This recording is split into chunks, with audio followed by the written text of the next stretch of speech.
The future of the Indian Ocean will not be decided by decisive battles, but by those who master persistence, presence, partnerships, and preparedness in the gray zones below war. In the words of maritime strategist Alfred T. Mahan, whoever controls the oceans runs the world. The key takeaway from his work, the influence of sea power upon history, is that national greatness is linked to maritime commerce and naval dominance.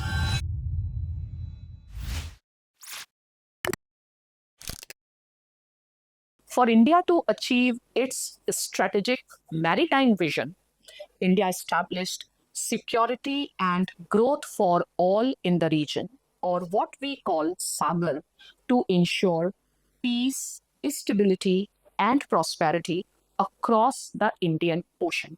But now that vision has transformed into something much bigger, bolder, and truly global.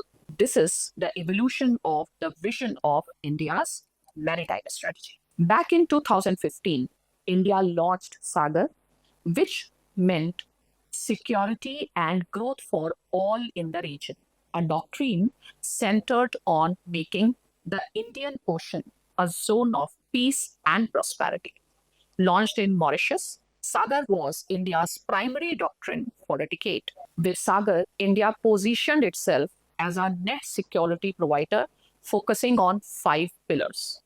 First, maritime security, economic cooperation, capacity building, sustainable development, and connectivity.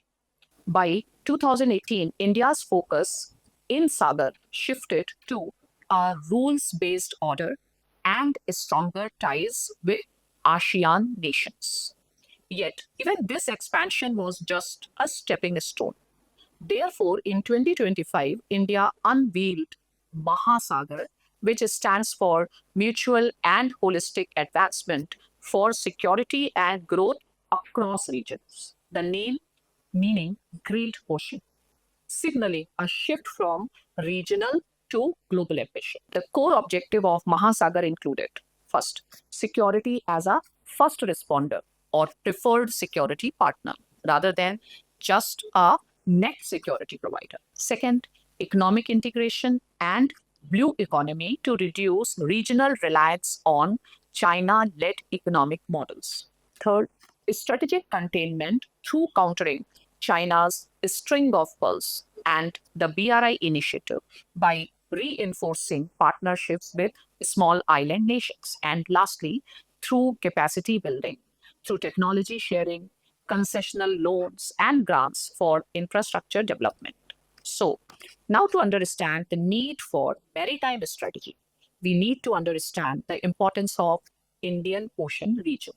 The Indian Ocean region is world's most important maritime crossroads, connecting Africa, Asia, and Australia by linking the Atlantic and Pacific Oceans. It covers over 90% of the global trade and nearly two-thirds of global oil shipments through strategic choke points such as Strait of Hormuz, Bab el Mandeb, and Malacca.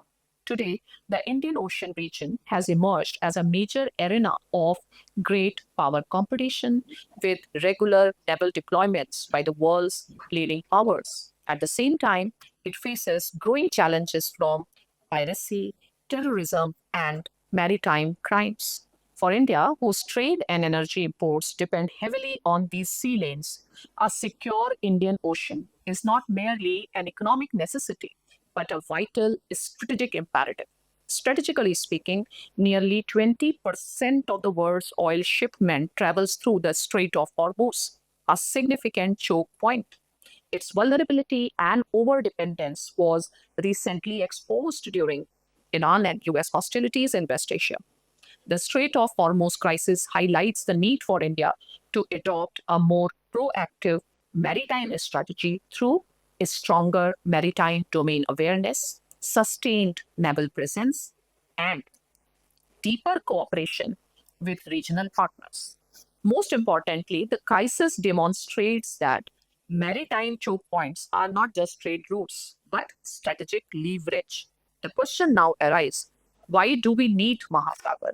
Because Indian Ocean is transforming from a vital transit zone into a complex arena of great power competition. Indian Ocean is no longer a trade route, but it is becoming world's most consequential strategic battle space. From the Strait of Hormuz to the Strait of Malacca, the waters that sustain global commerce and energy flows are increasingly becoming arenas of geopolitical competition, gray zone coercion, and maritime contestation.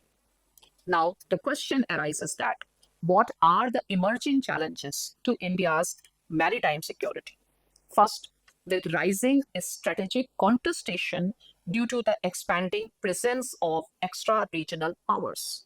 Second, China is steadily building a long term operational footprint through surveillance missions, port access, and dual use infrastructure. Third, recent developments in Chagos archipelago have prompted the United States to reinforce its strategic focus on Diego Garcia. Fourth, the spillover of West Asian tensions into the Indian Ocean region reflected in Iranian military signaling and maritime incidents underscores that the region is increasingly becoming an arena of extra regional geopolitical rivalry. A very important question emerges here. How should India address these challenges? For India to address these new and emerging threats, a multilateral rather than unilateral approach is a smart choice. India can leverage its position through multilateral initiatives like Quad, Colombo Security Conclave, Indian Ocean Naval Symposium, BIMSTEC, Indian Ocean Rim Association, Sagar and Mahasagar. For India, the only nation in the world with an ocean bearing its name. The challenge is not merely to respond to evolving developments, but to proactively shape the maritime environment in accordance with long term strategic interests. With Mahasagar and other initiatives, India is not just aiming to control the oceans, but to foster security, growth, and partnership for all those who call these waters home. So, as India's ship sails further and its partnerships deepen, Mahasagar and other multi-sectoral initiatives stands as a beacon of hope and ambition, a vision of the seas that belong to everyone, navigated together towards a brighter future.